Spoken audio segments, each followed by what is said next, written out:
श्री शिवाय नमस्तुभ्यम। हर हर महादेव। दोस्तों, आप सभी लोग जानते हैं कि 23 जनवरी 2025 यानी गुरुवार को पड़ रही है माघ महीने की नवमी तिथि। और दोस्तों, ये वो तिथि है जो माघ में पड़ने वाली सबसे बड़ी तिथि है, क्योंकि यह गुरुवार के दिन पड़ रही है और इसका बहुत ही बड़ा और विशेष महत्व होता है। पूज्य गुरु जी ने कहा है कि अगर कभी भी मौका लग जाए और माघ महीने की नवमी तिथि गुरुवार को पड़ जाए तो आप लोगों को 31 चावल के दाने का उपाय तो अवश्य ही करना चाहिए। इन दोनों का संयोग बहुत ही कम आता है।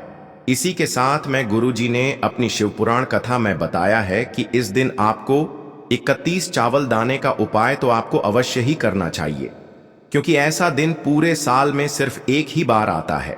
और दोस्तों, आप सभी लोग जानते हो कि गुरुवार का अगर सबसे बड़ा कोई उपाय है तो वो 31 चावल के दाने वाला उपाय है।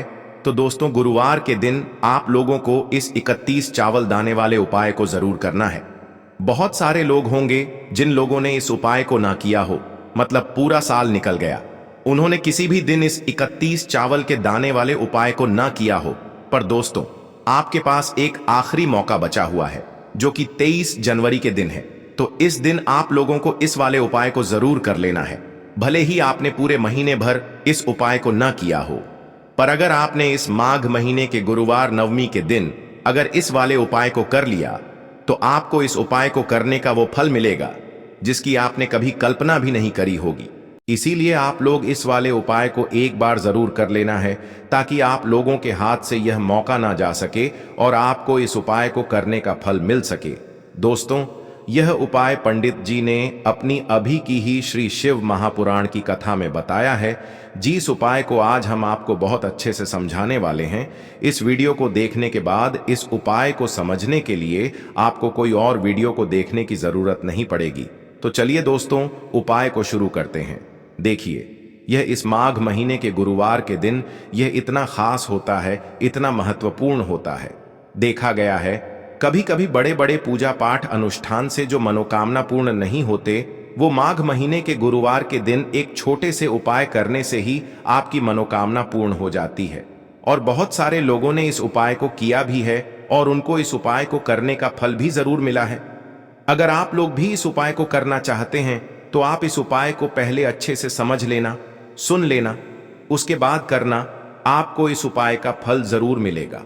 और इस उपाय को कर लेने से आपके घर में चाहे किसी भी प्रकार की दुख और समस्या क्यों ना चल रही हो, आपको उसका कारण भी नहीं पता है कि भाई ये समस्या किस कारण से चल रही है, उसका कुछ भी कारण हो सकता है, जैसे पितृदोष हो सकता है या किसी भी तरह का मंगल दोष भी हो सकता है।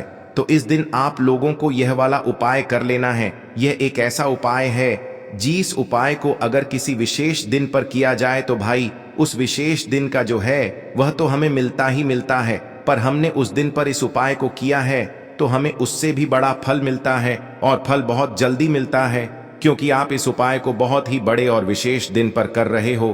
तो चलिए अब उपाय के बारे में बात करते हैं, लेकिन उससे पहले आप लोगों को यह जानना आवश्यक है कि आखिर यह उपाय किस समय करना है, किसको करना है और कैसे करना है। तो चलिए हम आगे आपको वीडियो में एक एक करके बता देते हैं। लेकिन उससे पहले अगर आप लोग हमारे चैनल पर पहली बार आए हैं या फिर मेरी आवाज आज पहली बार सुन रहे हैं तो हमारे चैनल को सब्सक्राइब जरूर कर लेना और इस वीडियो को लाइक करके कमेंट बॉक्स में श्री शिवाय नमस्तुभ्यम ओम नम शिवाय जरूर टाइप कर देना। तो दोस्तों, इस 31 चावल के दाने वाले उपाय को हमें इस गुरुवार नवमी के दिन कैसे करना है, किसको करना है, किस समय करना है और कहां पर करना है, ये सारे सवालों के जवाब आपको इस वीडियो में मिल जाएंगे। और जो ये वीडियो देखेगा भाई, उसको 31 चावल के दाने वाला उपाय जरूर करना चाहिए, क्योंकि इस दिन एक चावल के दाने का भी बहुत ही बड़ा और विशेष महत्व होता है। और जब बात आ जाए 31 चावल के दाने की, तो ये सोने पे सुहागा वाली बात हो जाती है और ये एक बहुत ही बड़ा उपाय हो जाता है इस गुरुवार नवमी तिथि का है। तो देखो, घर की जो बड़ी माताएं बहनें होती हैं, उन माताओं बहनों में से कोई भी एक बड़ी माता बहन इस वाले उपाय को कर सकती है। और दोस्तों, अगर आप चाहें तो अपने घर में से सभी सदस्यों को भी इस उपाय को करवा सकते हैं। अगर किसी व्यक्ति की खुद की कोई मनोकामना है, खुद की कोई दुख और परेशानी है जो कि वह अपने लिए ही करना चाहता है, इस वाले उपाय को तो वह खुद अपने लिए भी कर सकता है। बाकी अगर कोई घर में से ऐसा है जो कि अपने पूरे घर परिवार की सुख और शांति के लिए ये वाला उपाय करना चाहता है तो भाई वह भी कर सकता है, उसमें भी कोई दिक्कत वाली बात नहीं है। कहने का मतलब ये है कि इस उपाय को हर एक सदस्य भी कर सकता है और पूरे घर परिवार के सदस्य के लिए घर की बड़ी माताओं बहनों में से कोई एक माता बहन भी कर सकती है। माताएं बहनें अगर घर में उपस्थित न हो या वो यह वाला उपाय न कर पा रही हो तो फिर घर का कोई बड़ा सदस्य भी इस 31 चावल के दाने वाले उपाय को कर सकता है, चाहे फिर वह पुरुष ही क्यों ना हो, उसमें कोई भी दिक्कत वाली बात नहीं है। अब दोस्तों, इस 31 चावल के दाने वाले उपाय को हमें करना कहां पर है? हमें इसे शिव जी के मंदिर में जाकर करना है। बहुत सारे लोग प्रश्न करते हैं हर एक उपाय को करते समय क्या हम इस उपाय को घर पर कर सकते हैं? तो इस वाले उपाय को आप घर पर नहीं कर सकते हो। इस वाले उपाय को करने के लिए आपको शिव जी के मंदिर ही जाना पड़ेगा। उसके बाद में दोस्तों जो अगला प्रश्न निकल कर आता है वो यह आता है इस उपाय को लेकर कि आखिर इस उपाय को हमें किस समय करना है, सुबह के समय करना है कि शाम के समय करना है? तो देखो, इस वाले उपाय को आप लोग सुबह के समय भी कर सकते हो और शाम के समय प्रदोष काल में भी कर सकते हो। अब अगर आप पूछो कि भाई सबसे उत्तम समय कौन सा रहेगा इस 31 चावल के दाने वाले उपाय को करने का, तो हम आपसे बस यही कहेंगे कि इस उपाय को आप सुबह के समय करेंगे तो ज्यादा बेहतर होगा। बाकी अगर प्रदोष काल शाम के समय भी करेंगे तो भी अच्छा होगा, उसमें कोई भी दिक्कत वाली बात नहीं है। तो अब दोस्तों जो अगली सबसे बड़ी और महत्वपूर्ण बात आती है वो यह आती है कि सुबह अगर हम उपाय को करेंगे तो हमें कितने बजे से लेकर कितने बजे तक के बीच में करना है, और शाम के समय प्रदोष काल में करेंगे तो हमें कितने बजे से लेकर कितने बजे के बीच में करना है। तो देखो, सुबह जितनी जल्दी हो सके आप उपाय को करने की कोशिश करना। बाकी अगर किसी कारणवश लेट भी हो जाओ, थोड़ी देर भी हो जाए तो 10 या 11 बजे तक भी आप उपाय कर लेना, पर 12 बजे से ज्यादा देरी ना हो, ठीक है? इस बात का ध्यान रखना। उसके बाद में दोस्तों अगर शाम के समय प्रदोष काल की बात करें, प्रदोष काल का जो समय होता है वो शाम के 6 बजे से शुरू हो जाता है। मतलब शाम के 6 बजे से लेकर 7 बजे के बीच का जो समय होता है ये समय प्रदोष काल का समय होता है। पर अभी जो मौसम चल रहा है इस मौसम में जो है शाम बहुत देरी से होती है, तो आप इस उपाय को 7 या 8 बजे के बीच में भी कर सकते हो। मतलब शाम के 6 बजे से रात 8 बजे के बीच में आप कभी भी इस वाले उपाय को कर सकते हो, उसमें कोई भी दिक्कत वाली बात नहीं है। अब दोस्तों यहाँ पर इस उपाय को लेकर एक और सबसे बड़ी बात ये निकल कर आती है कि इस 31 चावल के दानों को हमें लेना कहां से होता है और हमें इस उपाय को करने के साथ में क्या और कुछ भी सामग्री ऐसी होती है जो शिव जी के मंदिर लेकर जानी पड़ती है। तो देखो यहाँ पर हम आपको बता दें, सबसे पहले आप लोग यह जान लो कि यह जो 31 चावल के दाने वाला उपाय है, सिर्फ और सिर्फ आप उपाय की सामग्री लेकर कभी भी शिव जी के मंदिर मत जाना, क्योंकि हमें भगवान के सामने ये नहीं दर्शाना है कि अगर हम भगवान शिव जी के मंदिर आए हैं तो अपने फायदे के लिए आए हैं। तो इसलिए जो भी पूजन सामग्री है, उपाय सामग्री है, 31 चावल के दाने, इसके साथ में आपको पूजन सामग्री भी जरूर लेकर जाना है। देखो, अगर सुबह के समय उपाय कर रहे हो तो सीधी सी बात है, 1 लोटा जल तो आप लेकर जाओगे ही जाओगे। वही 1 लोटा जल अगर मिट्टी का जल हो तो बहुत अच्छा रहेगा। मिट्टी का जल कैसे बनाया जाता है इसके लिए हमने पहले से बहुत सारी वीडियोस बना दी है। आपके पास इस दिन एक आखिरी मौका रहेगा मिट्टी का जल शिव जी पर चढ़ाने का और उपाय को करने का बहुत बड़ा आपको इस दिन फल मिलेगा। तो इसीलिए इस दिन हो सके तो भाई मिट्टी का जल चढ़ाना तो अपने साथ में कम से कम 1 लोटा जल तो आपको लेकर जाना ही जाना है। अगर मिट्टी का जल नहीं है तो घर का जल भी आप इस्तेमाल कर सकते हो। इसके अलावा जो भी पूजन सामग्री है, देखो 31 चावल के दाने ये अलग आपके रहेंगे और जो आपकी पूजन सामग्री रहेगी वो अलग रहेगी। पूजन सामग्री में आप जो भी चीज लेकर जाना चाहे वो लेकर जा सकते हैं। एक बेलपत्र भी लेकर जा सकते हैं, उसमें कोई भी दिक्कत वाली बात नहीं है। वहीं अगर हम बात करें शाम के समय की, तो शाम के समय शिव जी पर जल नहीं चढ़ता है, इसीलिए शाम के समय आप लोग एक दीपक तैयार कर लें जो कि गोलबत्ती का, आटे का, शुद्ध देसी गाय का घी का होगा, है ना। इस बात का आप लोगों को ध्यान रखना है और इस दीपक को आपको घर से जलाकर नहीं लेकर जाना है, भगवान शिव जी के मंदिर में जाकर ही जलाना है। इस बात का भी आप लोगों को ध्यान रखना है। अब दोस्तों, यहां पर हमें इस बात को समझना है कि यह 31 चावल के दाने हमें लेना कहां से है। क्या हमें दुकान से लेकर आना है, या हमें अपने घर से लेना है, या कहां से लेकर आना है, और कौन से चावल लेना है, क्योंकि चावल भी बहुत प्रकार के होते हैं। तो देखो, इन सभी सवालों के जवाब आप लोग एक बात में सुन लो कि भाई ये जो उपाय है, इस उपाय में आपको ये नहीं देखना है कि भाई कौन से चावल है, कौन से चावल नहीं है। बस जो भी चावल ले रहे हो वो चावल का दाना सबूत होना चाहिए, मतलब साबुत होना चाहिए, टूटा हुआ नहीं होना चाहिए, कटा पिटा नहीं होना चाहिए। ये बात आपको ध्यान रखना है। बाकी आपका चावल बासमती हो या सादा चावल हो या कोई सा भी चावल हो, उसमें कोई भी दिक्कत वाली बात नहीं है। तो सीधी सी बात है कि आपके घर के रसोई घर में जहां पर आप भोजन बनाते हो, वहां पर जो भी चावल आपके उपस्थित हो, उन चावलों में से अपनी एक कटोरी भर लेना या एक मुट्ठी चावल अलग से निकाल कर रख लेना, क्योंकि हम 31 चावल ही यहां पर इस उपाय में लेने वाले हैं। तो हमें यह चावल के दाने गिनकर निकालने पर डिढेंगे। इस बात का आप लोगों को ध्यान रखना है। तो अपने उस चावल की कटोरी में से या चावल में से 31 ऐसे चावल के दाने आप लोग निकाल लो जो कि टूटे हुए ना हो, कटे पिटे ना हो, जिनमें कोई दाग ना लगा हुआ हो, है ना। अच्छे साबुत चावल के दाने 31 दाने आप लोग निकाल कर रख लो और इन्हें किसी भी एक कागज की पुड़िया में या किसी एक छोटी सी कटोरी में आप लोग रख लो, ताकि यह सुरक्षित रहे, आपके एक भी चावल का दाना इधर उधर ना हो और आपका उपाय भी पूरा अच्छे से हो जाए। तो भाई जैसे ही आपका उपाय की जो सामग्री है, 31 चावल के दाने ये तैयार हो जाते हैं, उसके बाद मैं आपको जो भी अपनी पूजन सामग्री है सुबह के समय कर रहे हो, तो एक लोटा जल और एक बेलपत्र या पूजन सामग्री जो लेकर जाना चाहो उसकी भी तैयारी कर लेना।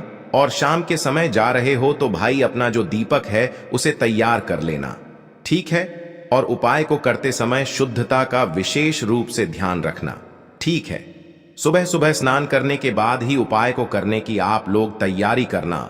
उसके बाद अगर शाम के समय की बात करें तो शाम के समय आपको स्नान करने की जरूरत नहीं है, पर शुद्धता का ध्यान रखना है। आपको स्नान तो नहीं करेंगे, आप हाथ मुंह धोकर भी इस वाले उपाय को शाम के समय प्रदोष काल में कर सकते हैं, इसमें कोई दिक्कत वाली बात नहीं है। तो आप अपने उपाय की पूरी सामग्री तैयार करके आपके पास ही में जो आपका शिव मंदिर हो वहां पर पहुंच जाइए।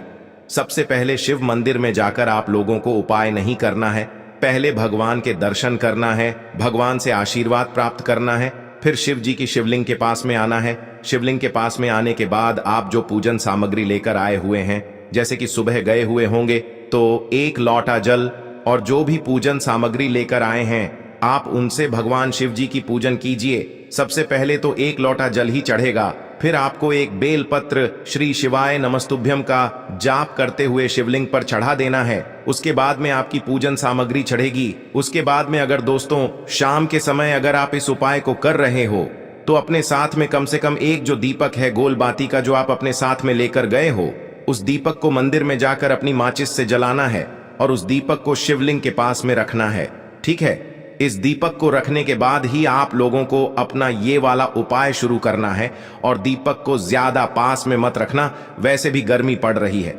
भगवान शिव जी को आंच नहीं लगनी चाहिए, है ना। तो भाई जैसे ही आपकी पूजा अर्चना हो जाती है, आप भगवान शिव जी को प्रसन्न कर लेते हैं, उसके बाद में शिवलिंग के पास ही में आप कहीं पर बैठ जाइए। सामने या आसपास जिस जगह पर आपको बैठना हो वहां पर बैठ जाइए और अपने वह 31 चावल के दाने अपने सामने निकाल कर रख लीजिए, क्योंकि अब यहां पर उपाय को यहां पर करने की आपको तैयारी करना है। और इस तरीके से जब आप उपाय करेंगे, पूजन सामग्री करने के बाद, पूजन अर्चना करने के बाद, तो आपको उपाय का फल बहुत जल्दी और बहुत बढ़ा होकर मिलेगा। तो अपने 31 चावल के दाने अपने सामने निकाल कर रख लेना और यह जो उपाय है यह आपकी सीधे हाथ की हथेली से होगा, इसलिए इस बात का भी विशेष रूप से ध्यान रखना है।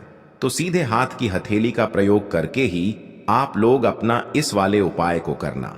अपने सामने जो भी आपकी कागज की पुड्डिया है उसको खोल कर रख लो, या कटोरी है तो भाई उसे अपने सामने रख लो और अपने वह 31 चावल के दाने निकाल लो, ठीक है।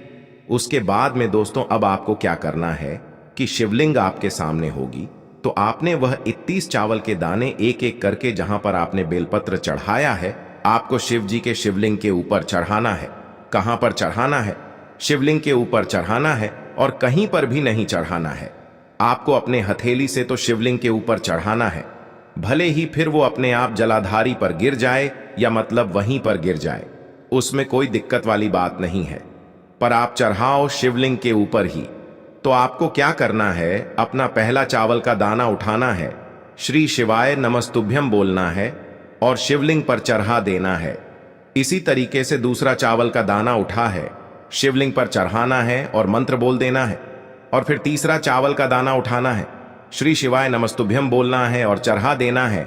इसी प्रकार से आपको पूरे 31 चावल के दाने एक एक करके शिव जी के शिवलिंग के ऊपर चढ़ाना है और भगवान से प्रार्थना करते जाना है। मतलब प्रार्थना तो आपको आखिरी में करना है, पर हर एक चावल के दाने को चढ़ाते समय श्री शिवाय नमस्तुभ्यम जरूर बोलना है। उसके बाद ही में यह चावल का दाना शिवलिंग के ऊपर आपको चढ़ाना है। जैसे ही आपके 31 चावल के दाने शिवलिंग के ऊपर चारच जाते हैं, तो भाई उसके बाद में आपको क्या करना है, भगवान से अपनी मनोकामना बोलना है। मनोकामना भी कब बोलना है? जब आपका 31 चावल का दाना आपके सीधे हाथ की हथेली में हो और आप उसे चढ़ाने के लिए जा रहे हो।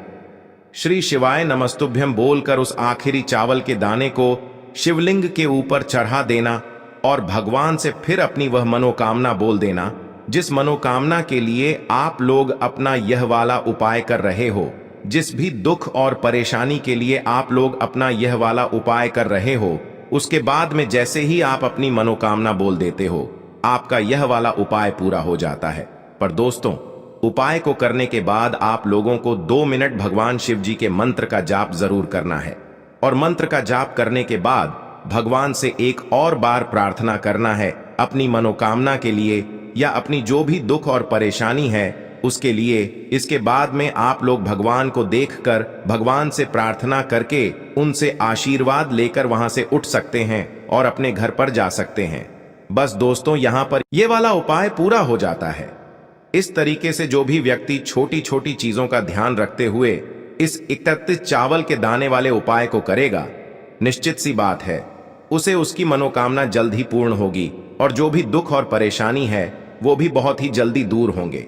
और दोस्तों, अगर आपको हमारी ये वीडियो पसंद आई हो तो हमारे इस वीडियो को लाइक और चैनल को सब्सक्राइब जरूर करें। हर हर महादेव, ओम नमः शिवाय।